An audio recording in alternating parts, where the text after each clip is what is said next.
নমস্কাৰ, মোৰ অন্য এটা ভিডিঅ'লৈ আপোনালোকক স্বাগতম জনাইছোঁ। আজি আমি যি শিৱসাগৰ বান পৰিস্থিতি হৈছিলে তাৰ বাবে আমি আহিছিলোঁ। আমাৰ তেজপুৰ বৰচলা সমষ্টিৰ নৱনিযুক্ত বিধায়ক ঋতুপৰণ শৰ্মাদেৱ আৰু আমাৰ বিহগুৰি উন্নয়ন খণ্ডৰ ZPC ৰাকেশ নাথ ডাঙৰীয়াৰ লগত আমি আহিছিলোঁ বালিমিৰি প্ৰাথমিক বিদ্যালয়, গড়মূৰ মিৰিগাঁও, জিলা শিৱসাগৰ, অসম। শিক্ষাখণ্ড নাজিৰা চমন কেন্দ্ৰ, তালৈ আহিছিলোঁ। তাত যি আপোনাৰ বান পৰিস্থিতি হৈছিলে, সেই বান পৰিস্থিতিয়ে আপোনাৰ স্কুল কলেজসমূহ বা মানুহৰ ঘৰসমূহ বোকাৰে পুতি পেলাইছিলে। সেয়ে আমি আজি আমাৰ তীৰ্থবৃন্দৰ লগত লগ হৈ আহি আমি স্কুলখনৰ অলপ চাফ চিকুণ কৰিছোঁ। গাঁওখনৰ সকলো মানুহ আহিছে বা আমাৰ সকলো সতীৰ্থবৃন্দ আহিছে। আমি সকলো একলগ হৈ আমি অলপ 2-এখনমান স্কুল আমি চাফ চিকুণ কৰিছোঁ। সমগ্ৰ শিৱসাগৰখনেই যি বানপানীত পলাশ আহিছিল, সেই পলাশবোৰে পুতি পেলাইছিলে। সেই পুতি পেলোৱা পলাশবোৰ আমি আঁতৰাই অলপ সুন্দৰকৈ পৰিপাটিকৈ চাফ চিকুণ কৰি দিছোঁ। আৰু আজি আমাৰ অসমৰ মুখ্যমন্ত্ৰী হিমন্ত বিশ্ব শৰ্মাদেৱ ছাৰো উপস্থিত হৈছেহি আহি শিৱসাগৰত। তাৰে অকণমান আপোনালোকক সকলো দেখাই দিলে। আমাৰ সতীৰ্থবৃন্দই স্কুলখন চাফ চিকুণ কৰি আছে। অকণমান তেওঁলোককো আগবঢ়াই নিবলৈ চেষ্টা কৰক। আমাৰ দৰে সকলো ওলাই আহক, অকণমান শিৱসাগৰবাসীক সহায় সহযোগ কৰি দিয়ক। আমাৰ সকলো সতীৰ্থই এনেদৰে যি বানত উটি অহা পলাশবোৰ আঁতৰাই আছে। তাৰে দেখাইছোঁ আপোনালোকৰ সন্মুখত কেনেদৰে বানপানীয়ে কি পৰিস্থিতি কৰিছে। এই সমগ্ৰ পৰিৱেশটো চাই লওক। আমি আহিছিলোঁ তেজপুৰ বিহগুৰিৰ পৰা।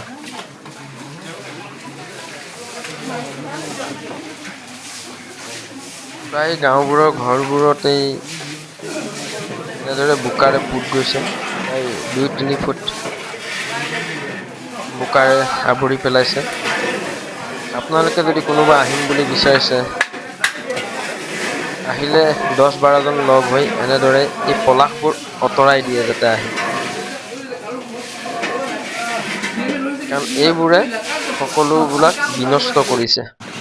আৰু বৰ্তমান এতিয়া আমাৰ অসমৰ সকলোৰে জনপ্ৰিয় মুখ্যমন্ত্ৰী হিমন্ত বিশ্ব শৰ্মা দেৱ আহি উপস্থিত হৈছে বান পৰিস্থিতিৰ বুজ ল'বৰ বাবে।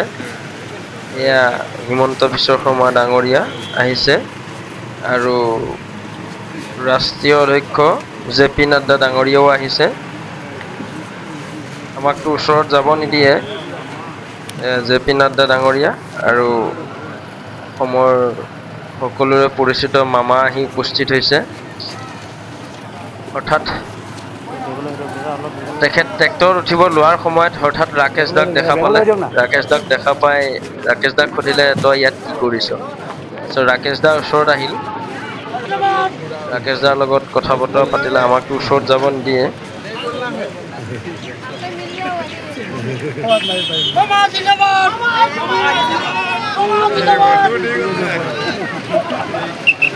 এতিয়া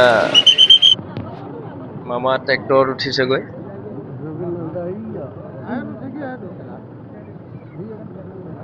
শিৱসাগৰৰ বান পৰিস্থিতিৰ বুজ ল'বৰ বাবে ট্ৰেক্টৰত উঠি এতিয়া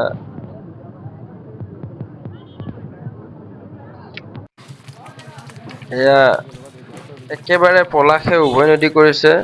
এই গাঁওখন সম্পূৰ্ণৰূপে মানে নোহোৱাই হৈ গৈছে। এই গাঁওখন সম্পূৰ্ণৰূপে ধ্বংসস্তূপত পৰিণত হৈছে। ইয়াত মাত্ৰ এটা মন্দিৰ আৰু এখন ঘৰ বাচি গৈছে, কাৰণ সকলো ভাঙি চিঙি পানীয়ে চুৰমাৰ কৰি লৈ গৈছে। নেপালী খুটি বুলি কয় এই গাঁওখন। চাওকচোন কি ভয়ংকৰ ৰূপ ৰূপত পানী আহিছিলে। এই যিটো RCC বিল্ডিং আছে সেই বিল্ডিংটোৰ মানে ছাদখনৰ ওচৰলৈকে পানী গৈছিলে।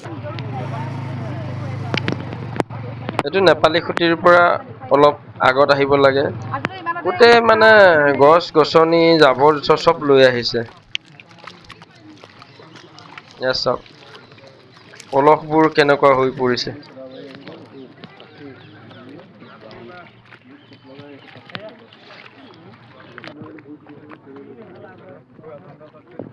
কিমান দামী দামী বস্তু আছিলে সকলো চুৰমাৰ কৰি থৈ গৈছে।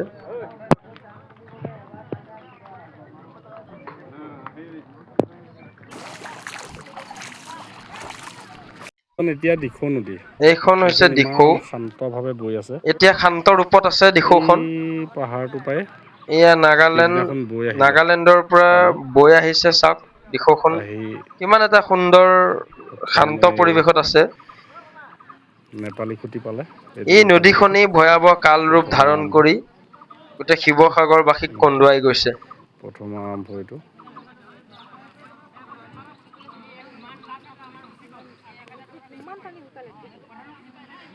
দেখিছেনে সকলো বিশেষ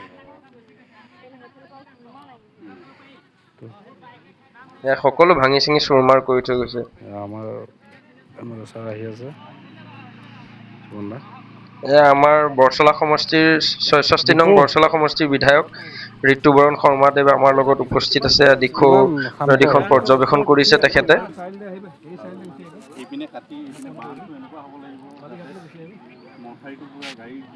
এই নদীখনে